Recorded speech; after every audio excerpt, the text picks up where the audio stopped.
Owebulu maka ụmụ Igbo nọ mba dị iche iche nọ ụmụ Igbo Ojemba Enwilo asị nwanne malụ nwanne ya nọ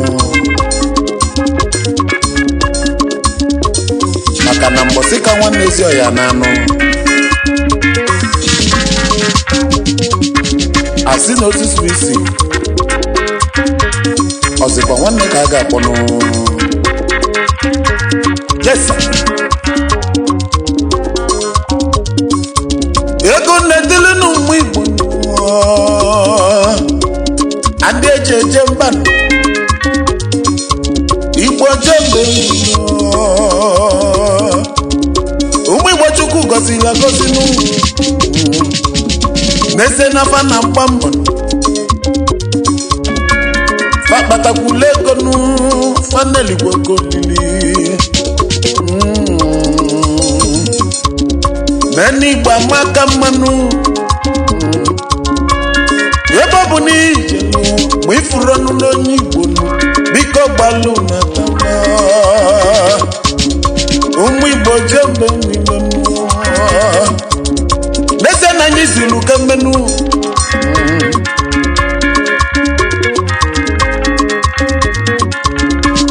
obodo bụ n'ije n'eze nụ na anyị na America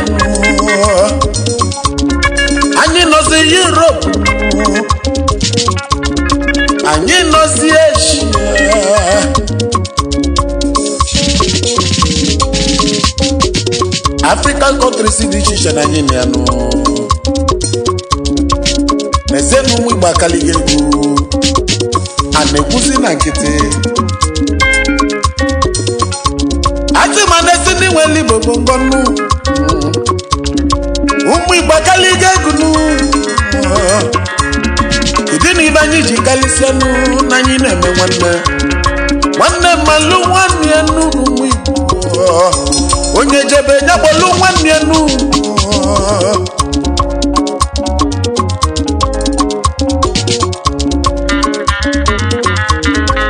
maka na mbọsị ka nwanne ezi ọya na anụ. Yes, sir.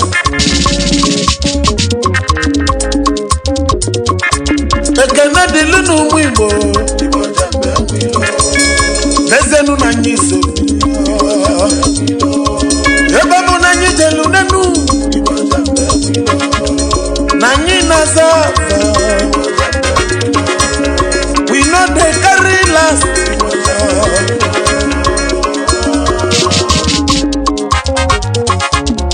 okwu na-agụ ụmụ Igbo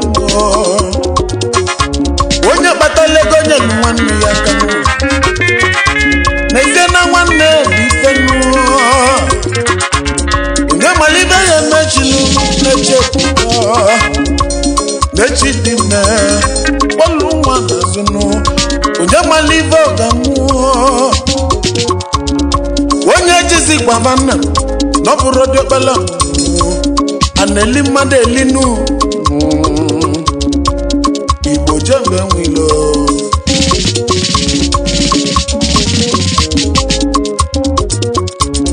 kabulego m uwe ejebe n'enu ka nkenu ụmụ Igbo gbasili ikenu n'ezenu na vaso na kalisienu na vaso tili nesi ndị nwere Igbo gongo n'enu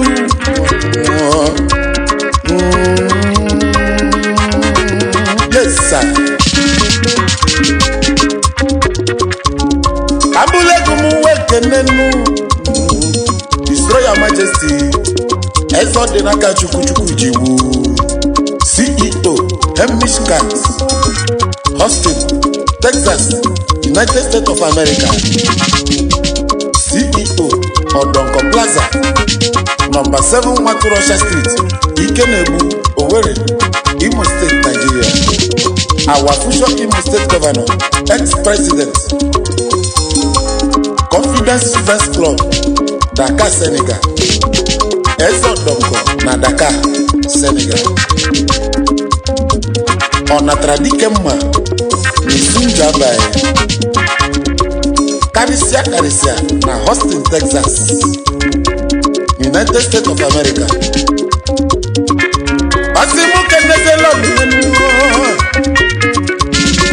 Lolo ugeze ifenyi nwachukwu ji wu Osadebe akụ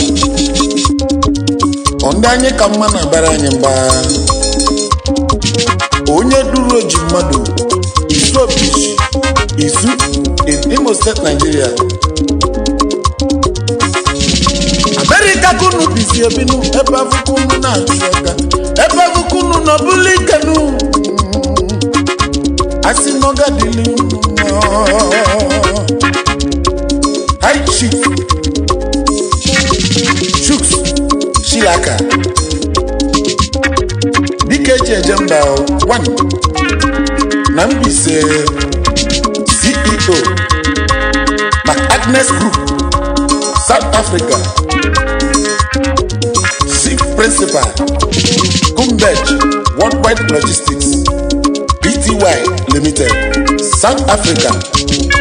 CEO Medic Multi Logistics Limited Nigeria. Founder Ojemba, Shuks and Grace Shilaka Foundation. Ojule Mogo Operation No Darkness. Former board member Imo Transport Company under rebuilt Imo State of Governor Emeki Yediola. Immediate past special advisor Political Matters IV to the Senator Bob Uzodimma. Former House of Assembly aspirant Ayasu is a communical mission partner St. Michael Anglican Church, Isukwato, Abia State. Youth Ambassador, Catholic Youth Organization of Ayara Diocese. Member, Diamond Brothers International Club, South Africa. Member, Prestige Brothers International Club, South Africa. Osemo Kenezenu Lolo Mrs. Grace Nnenna Shilaka Asadike Mbafani Undi Okrikama Umu Okrika Aya Zumbise Akubaroha Umu Okrika Asian Kingdom. Yes sir. Ekene dilunu mwimbo Nezenu na nyiso Eba na nyijelu nenu Nanyi na sasa We know they carry last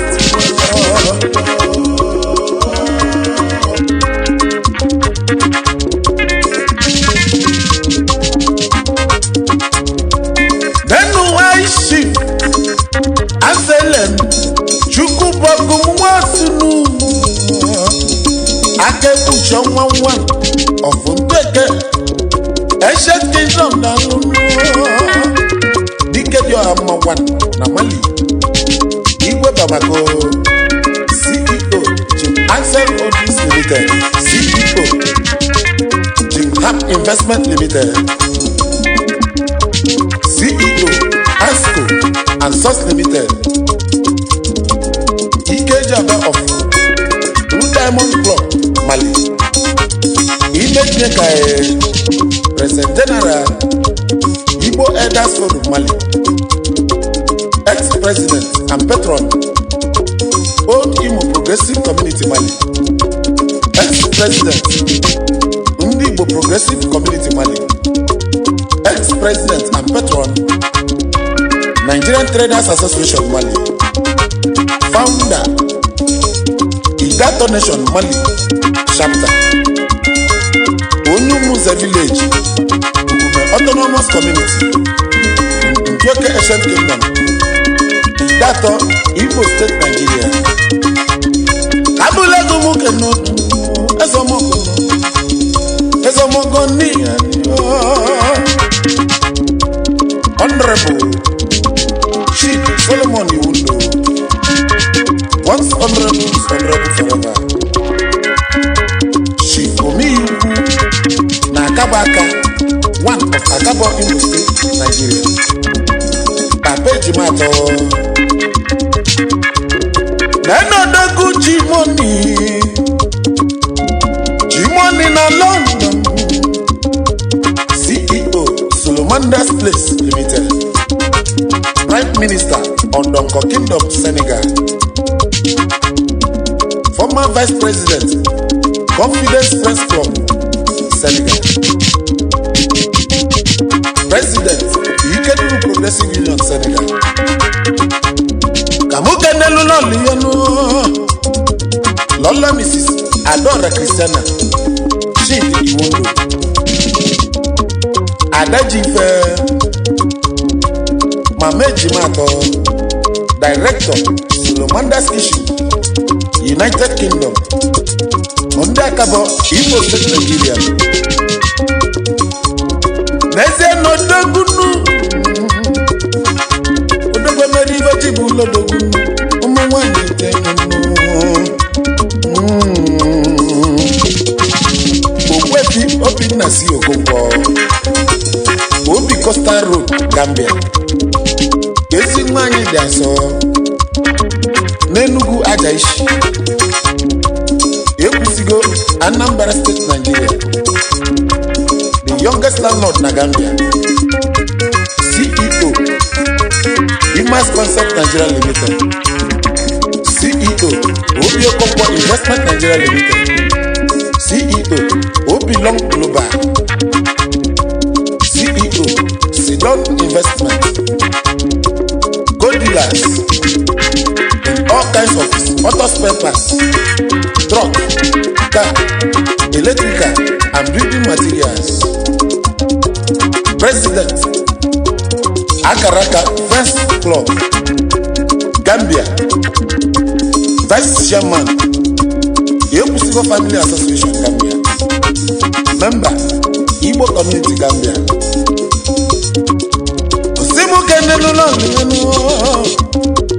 Lola Mrs. Uju Yezi Nwanne Okonkwo Osodebe Nwade Nwanne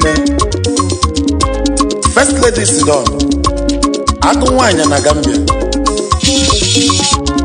Kamuka Nezi Nwanne Ofulu Menyenu Chief Sir W.O. Okonkwo Ishi anyị dị asọ na Ishi. Ekwusigo Anambra State, Nigeria. Ndị Enugu Ajaishi. Ekwusigo Anambra State, Nigeria. Nenu Shifemi Sikenu Ọhaneze ndị Igbo na Dakar, Senegal. CEO Abana Autos Mercedes-Benz, importer and exporter of all kinds of motor spare parts in Dakar, Senegal. Ojemba 1, Enugu State, in Senegal. Ojule Mogo, Chairman, Dakar Importers Association in Senegal. Pillar, Igbo Welfare Association, Dakar, Senegal. Member, Dakar Pioneers in Senegal. Osimukene Lolianu, Lolo Beatrice, Uchechukwu, Ugezumba, Undezagu in Enugu State, Nigeria. Ondoga Dele Manu. Nenu Chief Ostashia, CEO, Jude 190 Companies. CEO, Jude 190 Motor Spare Parts, Importer and Exporter. CEO, Jude 190 Estate Management and Lodgings. CEO, St. Jude Academy, Nursery and Primary School. CEO, Jude 190 Importer and Exporter Agencies, Nigeria Limited. CEO, Jude 190 Brake Parts and Both Cars and Trucks. CEO, Jude 190 Worldwide Incorporated. Eze Chimeleze, one of Imeziawa, Ojimoto Emogo. Ekene dịlụ n'ụmụ Igbo, n'ezenụ na anyị so. Ebe bụ na anyị jelu n'enu, na anyị na-aza afọ. We know they carry last.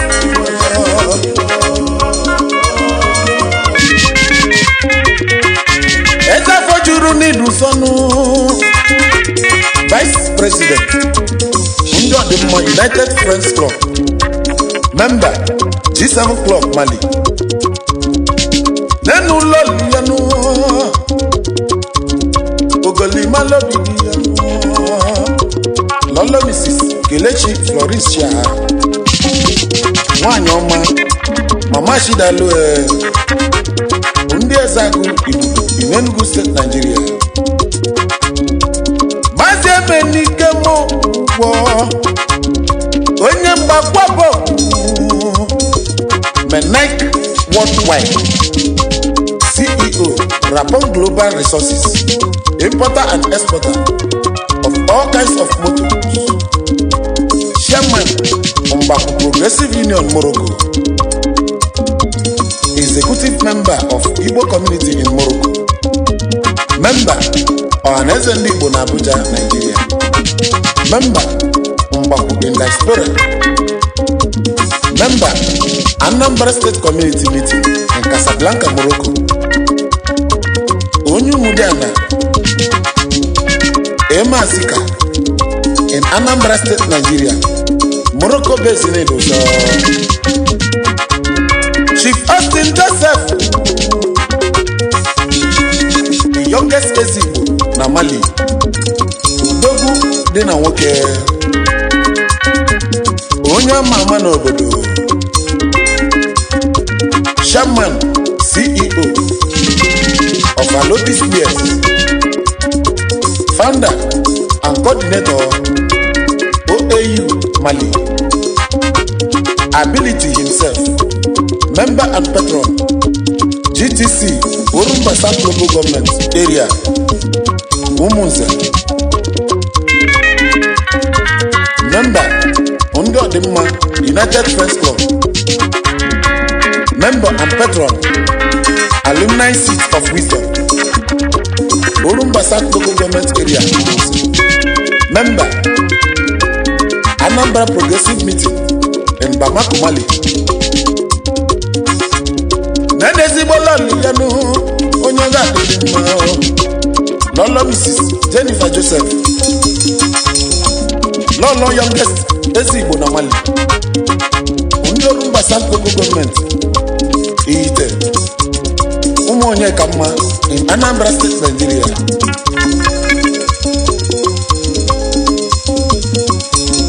Mr. Iwunze Nancy. Enwilo ka mma. Na Chibieri Ojemba na Senegal. Uche Boas na Portugal, Lisbon. Enwilo ka mma n'India. Enwilo ka mma na Cyprus.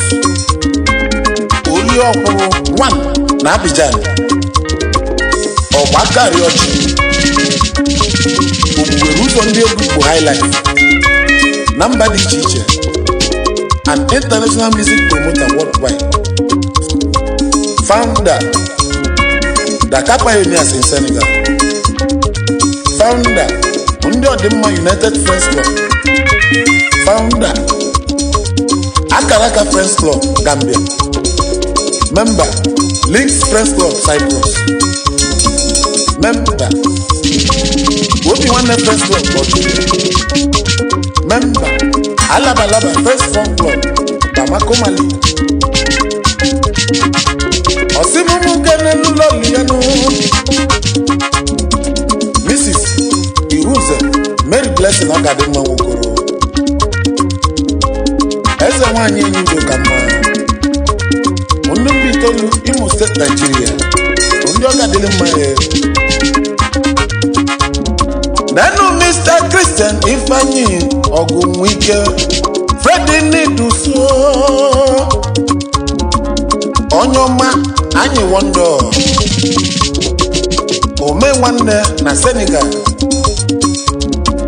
CEO Ifeanyi Anyi Christ Wedding Work Liberia CEO Onyegai Transport Services Liberia Former Vice President Umberi Progressive Union Senegal Member Old Friends Club Liberia Founder Aimaye House of Assembly Member Pure Heart Global Friends Club of Nigeria Osimu kenenu lolianu Lolo Mrs. Shoma Ezakunne Ogunwike Fred Lolo Wando Odozi Aku Wando Amuka nezigbo nwani ofulu n'anyanu Mr. Henry Chikelo Nwata gbuo ọfọmma 1 Nunubi Anambra State The tallest man na Holland Kamke nezenye buchinu ema gwalu But why Eze dinobi 1 Natazenu Onyamiye Nidusonu Onyamiye Amuguruchi Chifrufoso Sushuku Akanefo onwe ya 1 of Nazi Ọnọdụ ga-adịghị ebe mma of Ụmụọfọ na-emere Ancient Kingdom CEO Rufus Bar and Lodge Ashibiri Kankenenu lolianu Lolo Mrs. Ogechi Christiana Osuchukwu Osimu kenenu Honorable Chinasa Hamilton Obara Former Solar of Mbitolu Akuro 1 of Ashibiri Kamuke Nezomo Nemeri 1 of Umuofo Mere Ancient Kingdom Osimu Kene all the members and executives of Big Brothers Social Club of Ashibiri Mukenelia all the members and executives of Humble Big Brothers Club Ashibiri Mukenelia no Obosisi Timber Market Nazi Onyu Umuofo Mere and Ashibiri Imo State Nigeria Abule kumukene Mazi Chukwuka Prince Ogele Elias Ikukwego Obi Nwanne CEO Somchuk's Investment Dealer and supplier of bitter cola worldwide Current President of Bendeforu, Dakar, Senegal. Former Vice President of Bendeforu, Dakar, Senegal. Executive Member of G10 Home and Abroad. Member, Abia Assembly Delegates, in Dakar, Senegal. Alayi Ugweke, Ezuku. AUE, Board of Trustees Member, BOT. Onyeze Alayi, in Bende local government of Abia State, Nigeria. Ụmụ Igbo kalịga kunu nani ndị Chukwu gọzila gọzi nunu na anyị na-elisi obi ike na anyị nwelu milimili nu na anyị nwelu bilibili na anyị nwelu taụtaụ nenu ndị eji malo agụsa ma akụnyere anyị nenu n'ezie na ọ bụ ndị loku